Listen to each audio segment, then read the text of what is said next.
Something extraordinary is happening inside American politics right now, and most people are completely missing it. This isn't a loud protest. It isn't a dramatic press conference. It isn't even coming from Democrats. Instead, it's unfolding quietly, strategically, and far more dangerously from within Donald Trump's own political ecosystem.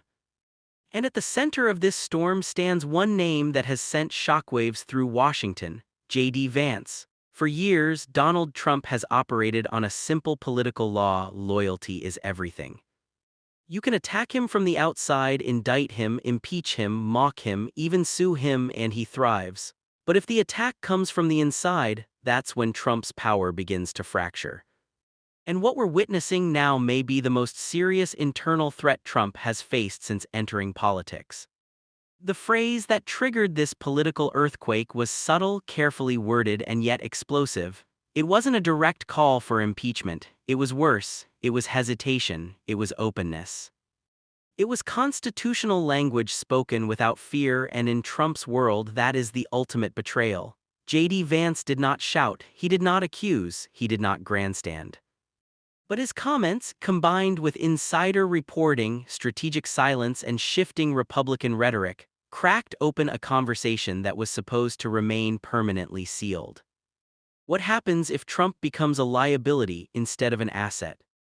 That single question terrifies Trump more than any indictment ever could. To understand why this moment matters so much, you need to understand the relationship between Trump and JD Vance. This is not just another senator. This is not just another Republican voice.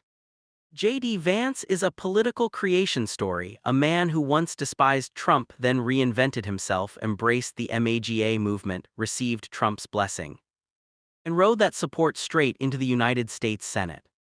Trump didn't just endorse Vance, he legitimized him, he forgave his past criticism, he turned him into proof that loyalty could erase history. And now that same man is being discussed, even whispered about, as someone who may be preparing for a post-Trump Republican future. That alone is devastating. Inside conservative media circles, the reaction was immediate. Pundits paused mid-sentence. Hosts chose their words carefully. Commentators who once dismissed impeachment as a Democrat fantasy suddenly began using phrases like constitutional limits, hypothetical accountability, and long-term stability of the party. Those phrases may sound harmless to the average viewer, but in Washington, they are political code. They signal permission, they signal distance, they signal preparation. Trump has always survived by enforcing absolute discipline. When he speaks, the party echoes. When he denies, the party denies. When he attacks, the party attacks. That system only works when fear and loyalty remain intact. But JD Vance represents something new, a Republican who owes Trump his rise yet does not appear afraid of him. That changes everything. According to multiple political insiders, Trump's inner circle reacted with alarm, not confusion, alarm, because they understood the danger immediately. This wasn't about impeachment votes. This wasn't about legal mechanics. This was about narrative control. Once impeachment becomes something Republicans even discuss, even theoretically, Trump loses the most powerful shield he has ever had: unquestioned internal unity. And here's the part Trump supporters don't want to hear: this didn't come out of nowhere. For months, subtle signs have been appearing. Younger Republican figures talking more about the future of the movement than Trump himself, donors quietly hedging their bets. Conservative strategists floating alternative leadership scenarios behind closed doors. JD Vance's remarks didn't create this moment, they revealed it.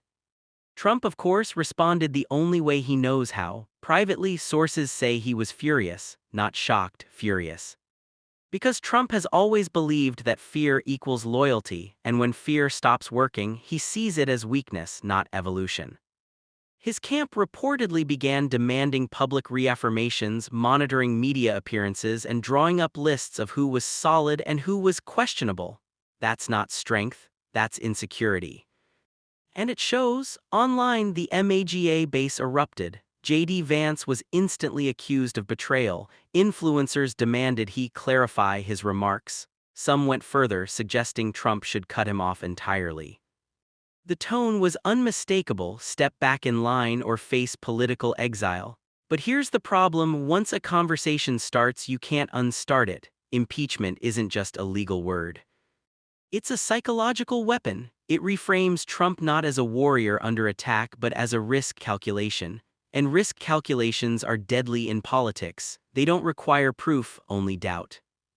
JD Vance may or may not have intended to light this fuse, but the fuse is burning. What makes this even more dangerous for Trump is the timing. He is already fighting on multiple legal fronts. Court dates dominate headlines, judges, not rallies, shape his schedule. Each new case chips away at the image of inevitability he spent years building.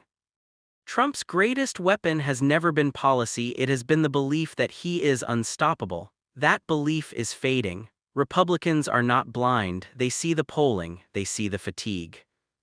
They see the risk of tying the party's future to one man forever. And JD Vance represents a generation that understands something critical: Trump cannot be the Republican Party forever. This is where things get truly explosive, because JD Vance is not positioning himself as an enemy of Trump. He's doing something far more threatening: positioning himself as an option. An option for donors, an option for voters, an option for a party that may soon need an exit strategy. Trump does not tolerate options, he demands exclusivity. And that is why this moment feels different. This isn't a scandal that will burn out in a week. This is a slow fracture, the kind that destroys political empires from the inside. Trump can attack Democrats endlessly, he can rage against the media, but he cannot stop time, and time is now forcing Republicans to ask uncomfortable questions. What happens if Trump loses? What happens if Trump is convicted? What happens if Trump becomes unelectable? For years, those questions were forbidden. JD Vance didn't answer them, but he made them askable.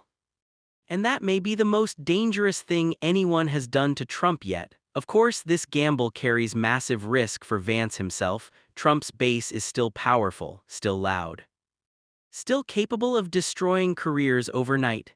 If Trump decides Vance has crossed the line, retaliation will be swift and brutal. Political endorsements will vanish, media attacks will intensify, allies will disappear. JD Vance knows this, which means one of two things is true: either he miscalculated or he believes Trump's grip is weakening faster than anyone wants to admit.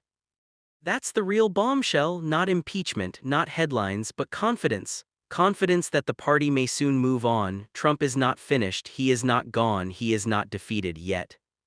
But for the first time in years, something fundamental has changed. The fear is cracking, the silence is breaking, and loyalty is no longer guaranteed. Political downfalls rarely happen in dramatic explosions. They happen in moments like this: quiet, calculated, and irreversible. Because once allies stop defending you without hesitation, the end is no longer a question of if, only when.